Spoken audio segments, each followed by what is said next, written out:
Allô, ici Annie. Cette semaine pour la capsule verdure, voici la première partie de l'entrevue avec le gardien numéro 35, Luc Bélanger.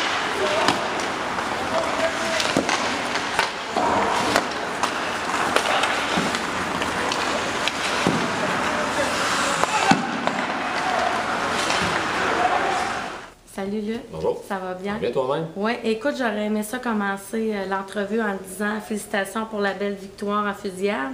Mais à 20 secondes de la fin, il y a un de tes anciens coéquipiers qui a gâché le party.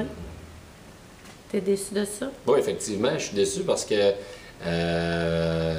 j'ai besoin d'une victoire là, pour la confiance. J'ai un petit peu de difficulté à chercher victoire au début de saison.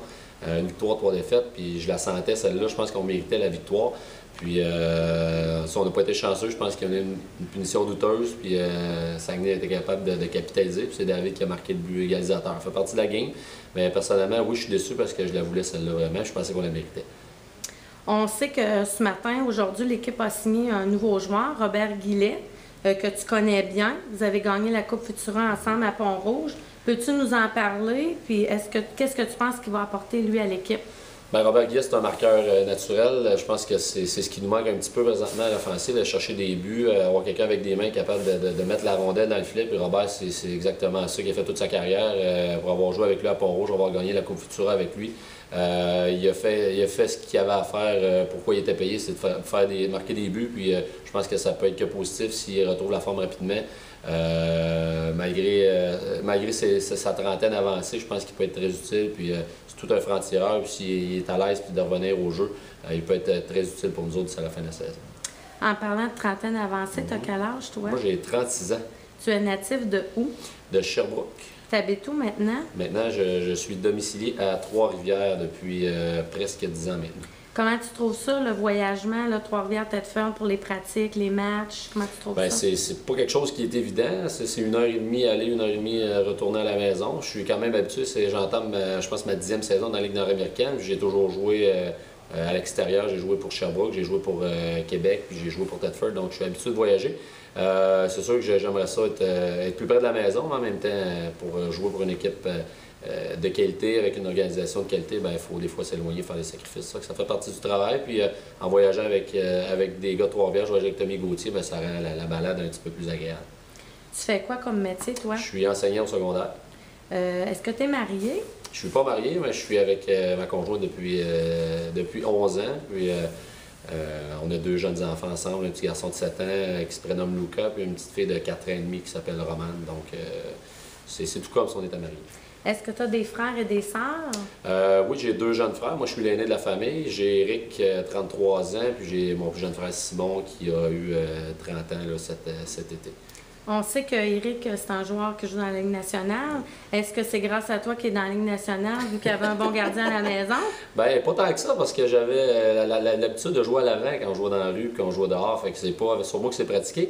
Je pense qu'il y a vraiment lui à qui revient le mérite. Il a travaillé tellement fort, lui, dans sa tête, c'était clair qu'il voulait faire un joueur de hockey professionnel. Il a mis tout ce qu'il pouvait comme effort sur la table, puis ça a payé. Il est sûr que ça prend un talent naturel. Mais il a surtout mis les efforts, les sacrifices pour faire en sorte qu'il performe et qu'il soit capable d'atteindre son objectif. Puis ça a bien réussi. Ça fait déjà 10 ans que je suis dans la Ligue nationale puis il a quand même une belle carrière jusqu'à présent. Là, cette année, il joue où, lui? Là, lui, il vient de signer un nouveau contrat de 3 ans avec les Oilers d'Edmonton. C'est une jeune équipe qui a été chercher le 1er juillet à la date d'ouverture du marché des joueurs autonomes. Puis il a signé 3 ans. Edmonton voulait aller chercher un joueur d'expérience au centre pour aider les jeunes joueurs des Oilers. Donc il est bien content, stabilité avec sa famille, puis il s'installe là pour 3 ans. Est-ce que tu pourrais, Luc, nous faire un résumé de ton parcours de hockey, de ton premier coup de patin à aujourd'hui? Bien sûr. Évidemment, j'ai commencé comme tout jeune hockeyeur avec du MAC puis du novice. J'ai cheminé au niveau du hockey mineur.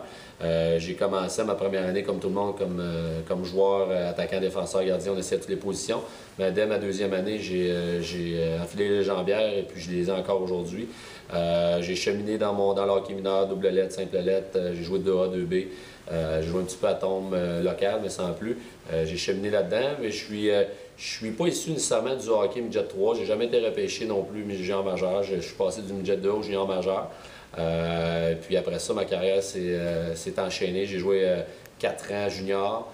Par la suite, j'ai eu un essai avec les Flames de Calgary. J'ai décidé d'aller aux études par la suite. J'ai été étudiant à l'Université du Québec à Trois-Rivières, où j'ai joué pour les Patriotes de l'UQTR. J'ai joué 4 ans là, j'ai fait mon bac en enseignement. Par la suite, j'ai signé un contrat d'un an avec le Canadien de Montréal. J'ai joué une saison dans les clubs écoles à Québec pour les Citadelles.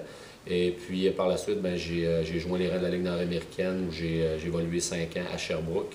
Après ça, j'ai été échangé au Radio X de Québec, qui est devenu le Lois Jeans de Pont-Rouge. Et puis 2 ans plus tard, maintenant, je suis avec l'Isothermique.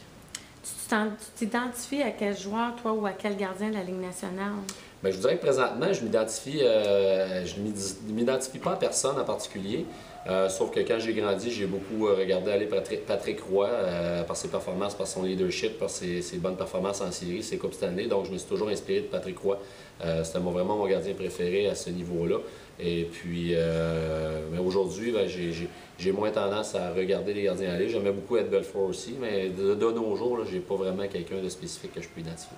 On sait que souvent les gardiens, ils ont une routine particulière. Toi, est-ce que tu peux nous parler de ta préparation? Bien, c'est pas juste les gardiens, je vous dirais, qui ont une routine particulière. Je pense que vraiment tous les gars, s'ils sont honnêtes, ils vont le mentionner, qu'ils ont une petite routine où ils ont des petites superstitions. Moi, c'est pas compliqué, c'est rien de dramatique parce que je sais qu'il y a des gardiens de but que c'est vraiment primordial de toujours faire la même chose. S'il y a quelque chose qui déroge la routine, là, ça marche pas puis pogne les nerfs. Moi, ce qui me concerne, c'est juste toujours, je fais toujours la même chose. C'est une routine qui devient des superstitions au fil qui sont devenues des superstitions au fil des années. Je m'habille toujours de la même façon, je passe toujours mon équipement de la même façon, je fais toujours la même routine de concentration, de visualisation. Je dépose toujours mes gants à la même place. C'est toujours prendre des petites habitudes, je mets toujours mon bâton à la même place. Sur la glace, j'ai toujours une petite routine entre les hors-jeux et tout ça. Donc, ce sont des routines qui deviennent des superstitions en même temps. On sait que tu as 36 ans. On voit des gardiens qui ont eu beaucoup de succès dans la trentaine. Si on parle de Rollerson, Tim Thomas, Martin Brodeur, toi, est-ce que ça te donne le goût de continuer ta carrière encore longtemps?